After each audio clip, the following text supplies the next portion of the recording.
Welcome back to another episode of Millennials and Marriage, where couples go from surviving to thriving. On today's episode, what do we have? It's going to be juicy. I like juicy. It's going to be controversial.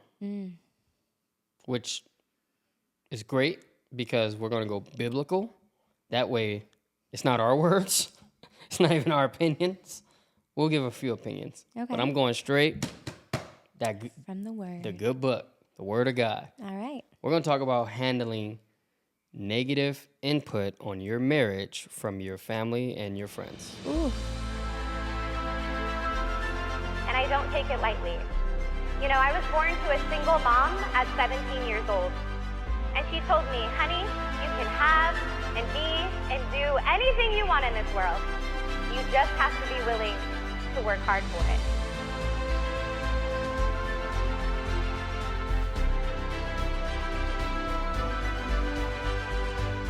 You got to know, you could always have more than you got now because you could always become more than you are. And this is Millennials and Marriage. It's definitely something that needs to be addressed. It does. It's 2025, and this era of marriage is nutty, especially for millennials. It's interesting how people are so easily persuaded by other people's opinions. Yeah. But then again, I mean, you wouldn't lie to your best friend. You love your best friend. Yeah. So if you're in the car talking to her because we had a tiff and you're just driving and you want to kind of air it out, she's going to give you her opinions. Sure. And due to your emotional state, remember, when emotions are high, intelligence is low. That's right. When I say you, I mean the person in general, right? You're going to take in that input. Yeah, you're right. If he loved me, he would have brought me some flowers on Valentine's or whatever. Whatever it is. Better have. Right? So I get it, but at the same time, we got to figure out how to discern what to take in and spit back out, what to take in and leave there, if that makes sense. So anyway, Okay. let's get to it. All right. Negative input. Well, here's how I look at it. Actually, let's start. Where does it usually come from? Let's go by categories. Let's pick on in-laws, Let's talk parents. friends, Parents and in-laws. parents and in-laws. Let's Yeah. do it. All right. Well, I think we come from our parents. Okay. So I think it's very natural to hold on to their opinion And their way of doing it. and their ways Yeah. for a long time. Yeah. Right? It's like, well, this is where I come from. This is what I saw. Of course, my parents love me. Of course, they want what's best for me. But we have to be careful with that because I think our parents love us so much that because they want what's best for us, here's what's going to happen. If we tell them something negative about our spouse, we then will forgive our spouse, but they won't. They'll always have that negative thing you told them because you're their daughter. That's right. And we love Dewan. But at the picnic, the family barbecue, in their head, he did what to my daughter? Right. He hurt her feelings how? Right. He got caught doing what? Like, all that is there. And where people go wrong is they air out their dirty laundry, Yep. not even realizing they're going to stay with their spouse. Yeah. Or not even, it's probably not even a separation thing, just period. And the number one person, accountability, business, friendship, relationship you have is with your spouse. That's right. It's the last person to tell on. We could like fight, right? Like we had a tiff before this episode started, right? No, we didn't. Just kidding. Not really. It was nice. But I'm not going to go tell anyone, Right. as I just told the whole world. Yeah, you just told everybody. Yeah, but I didn't give them details. That's what it was a tiff. It was like, hey, pasta, spaghetti. Pasta or spaghetti? Mac and cheese. Well, babe, I'm gluten-free. All right, you're right. Good point. Like, that's a tiff, okay, you guys? But an argument and details and she did this and here's what she be doing, man. I never want to tell you this, but when she goes off to her girls' trips, and why would I tell someone that? Right? So anyway, keep going. This is good. Yeah. I mean, I think your relationship is sacred. There's things that are personal and it's worth keeping other people out. Okay. Not everybody's entitled to an opinion on your relationship. Yeah. And I look at it like this. If I wouldn't switch marriages or lives with them, I'm not taking advice from them anyway. And that goes for anything. Yeah. Right? If you wouldn't trade faith lives with them, Don't take fake advice. marriage, Right. business, Right. finances, why would you take advice from them? So Right. that's a good point. Right. We have to be very cautious who we're taking advice from. Are we going to take a marriage advice from someone that's divorced and single? Probably not the best person to take advice from on how to be whole in our marriage. Okay. Yeah. So I'm going to talk about where we go wrong in society. This thing has been trending for like the last couple weeks. It's they're ranking the order of wife, mother, daughter. Have you seen Okay. that? I don't think so. I meant to send it to you too. You didn't Okay. see that? No, and again, I don't know how many people they interviewed, but 90. Oh, I did see that. Did you see that? Yes. 90% of the dudes were saying like The kid first. daughter, mom, wife, that's or right. or wife or mom, their mother, then their daughter, then their wife. I'm like, your wife is last, bro? Right. It's the weirdest thing to me. I remember one person said, well, yeah, my daughter, that's my baby. She needs me. My Who mom, came from your wife? right, right. My mom, she's always been constant, and I could get a new wife. And that's why they're ranking wife last. So this is gonna come off a bit condescending, but let's just talk about it. Okay. It's because today, 90% of marriages that I keep saying 90% like I'm counting, right?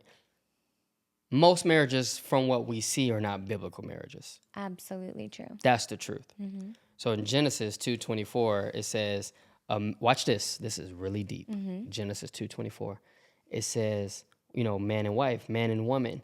When a man marries his wife, he shall leave his mother and father's house and cleave. Yeah. Like you see, cleave, Become connected. become connected, cleave to his wife. Meaning, I'm leaving your family, dad and mom, to start my own intermediate family. That's right. People don't understand that. I'm now a part of my mom and dad's extended family. I'm not in their immediate family no more. Right. That's just biblical. So to say it in a hood way, boy, if your mama still got more opinion than your wife, you doing it the wrong way. Ooh. I'm gonna hurt a lot of mama's boys' feelings, including myself. At one point, not anymore, but at one point, right? I just Well, think about mama's boy. It's not Right. mama's man. right. Ooh. However, where I'm from, and the culture I grew up in, most of the moms are raising the kid, so they have that. Like the grandkid. No. Most of the moms like are I'll- raising the kid. Just alone, I should say. Alone. As a single Okay, mom, got I'm it. sorry. And a lot of that happens because the mom probably didn't have a man, or a man was kind of in and out throughout the kid's life. Okay. So the little boy grows up to become whoever he's become, successful or not, whatever. He has his job, he takes care of his mom, and he don't want to let mom down. Like, it's in all kind of movies. Like the movie Think Like a Man. Terrence J was a mama's boy. I love that movie, by the way. It's such a great movie. Terrence J was a mama's boy. He was dating, I forgot her name, Regina. You guys know, what's her name? Put it in the chat for me. But he was beautiful. Like, oh my God, gorgeous. But the mom kept interfering with, like, she even showed up on one of their dates or something. And that's extreme. That's too much. Yeah, that's extreme. That wouldn't happen, I don't think. But anyway, the point is, how do we handle it? How do we talk about it? Yeah. Let's give people advice on not taking that advice, if that makes sense. So we should ask ourselves, at what point how do we navigate if people are speaking on our relationship, speaking about our marriage? And I would say the first thing to ask yourself is, well, what door have you opened to give others to even speak on Right. your relationship? Right. Because if you are cracking that door, that's an opportunity for them to come through. That's true. This is going to be a little controversial too, though. I'm going to go deep on this because here's the truth.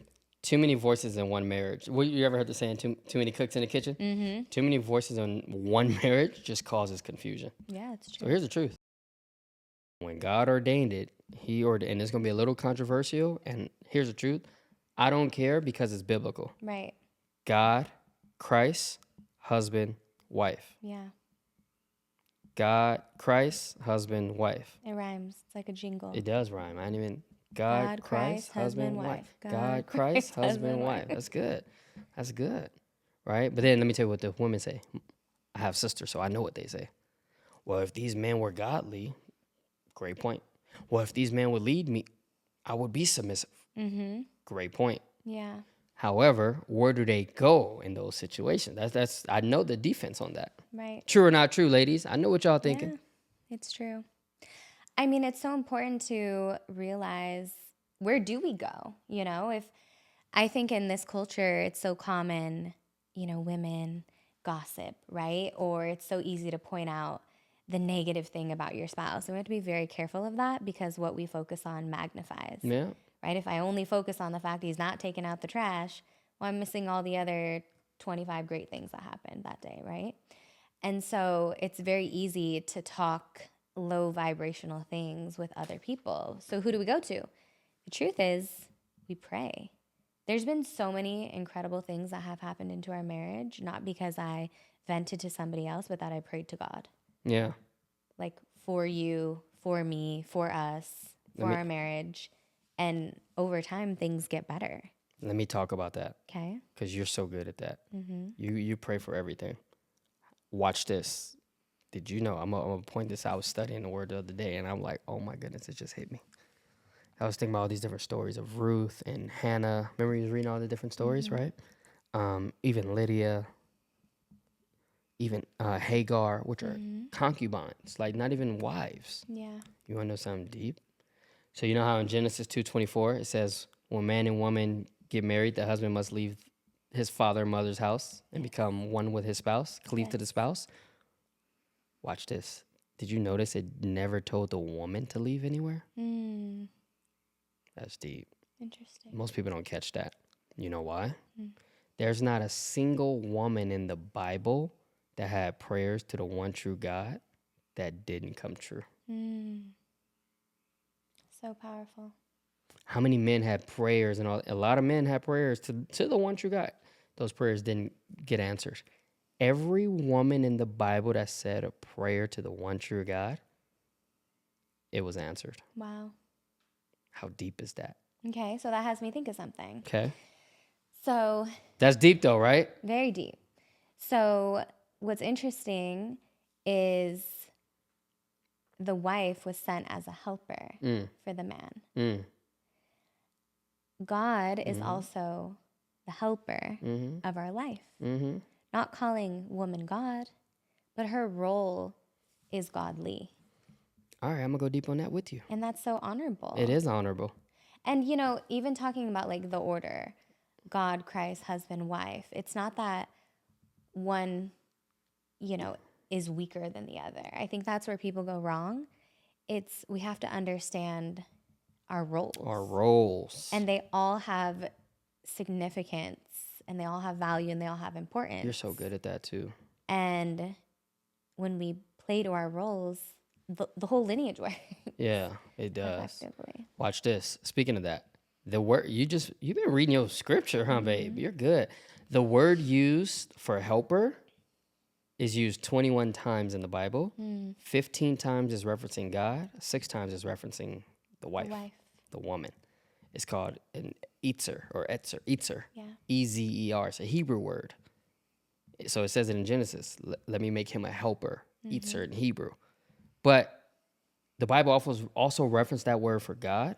Right. When I saw that the word etzer means helper, and it was referenced to God 15 times, right, and my wife 6 times, that was the moment I said, oh my goodness. That's right. I didn't put you up there with God, because God's by himself. Of course. But mentally, it did so much for me. Right. In the sense of, I can never do this woman wrong again.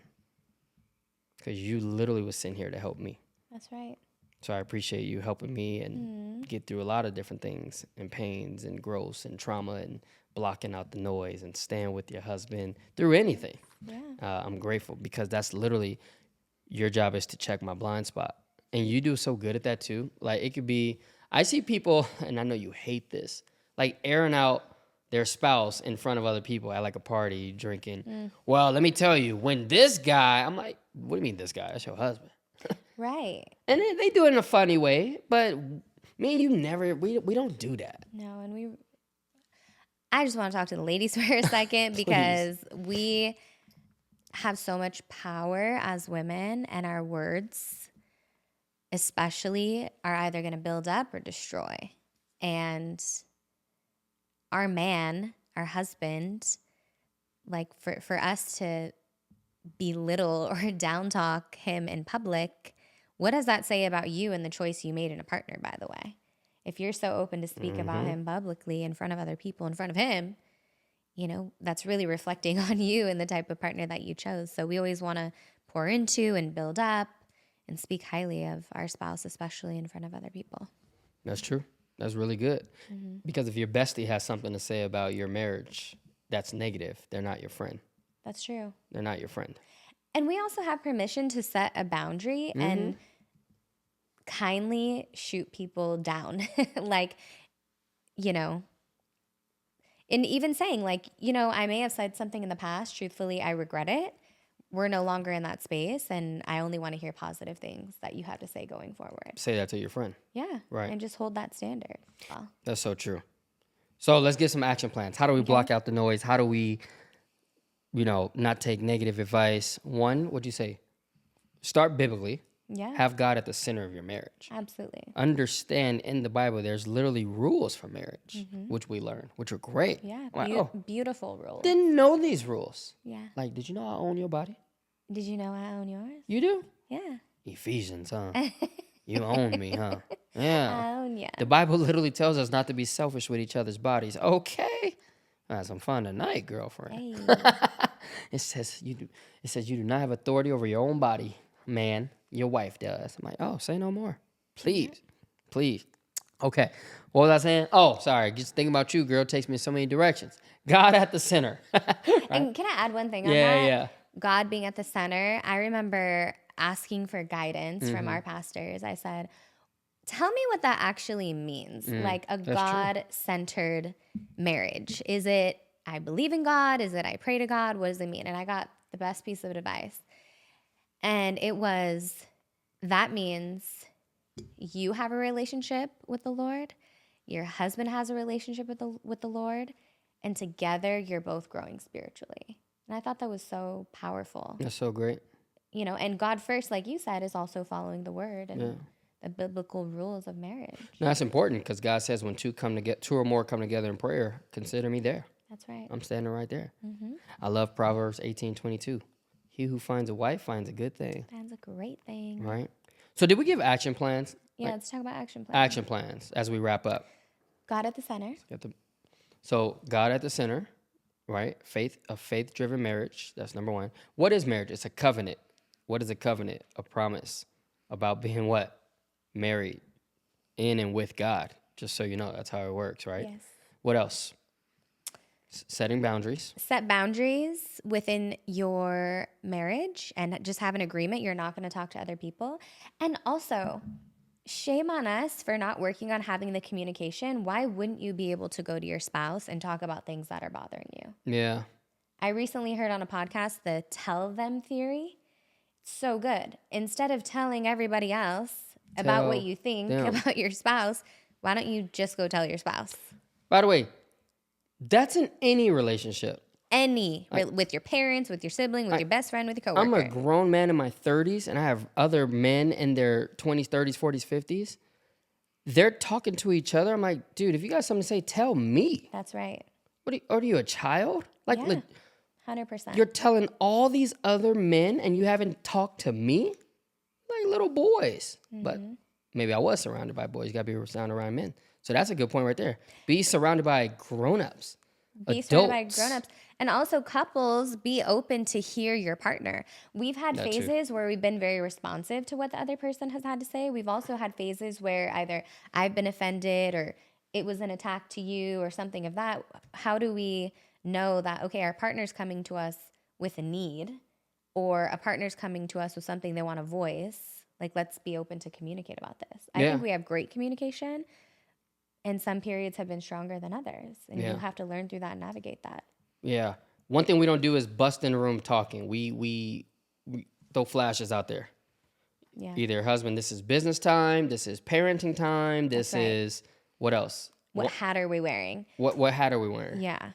Keep going. Yeah, keep going. Let's talk about our intimacy. Let's talk about finances. Let's talk about the Travel. trip we have coming. Right, the trip coming right. up. In-laws, weddings, funerals, just things, right? Yeah. We go in. That's a good one.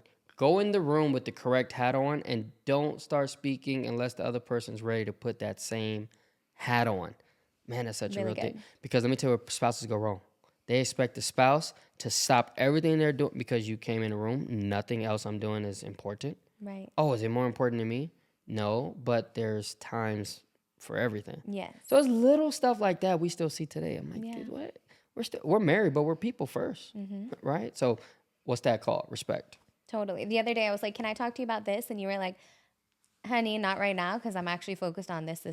Yeah, that was really But good we'll talk too. about it later. Yeah. And I was like, okay, great. I knew that it was going to be addressed and you were able to keep your focus on what you were focused on. Because otherwise you see all the silly trends, how the husbands don't hear the wives. And I know it's a thing and it's funny because everyone can relate, but that's not okay.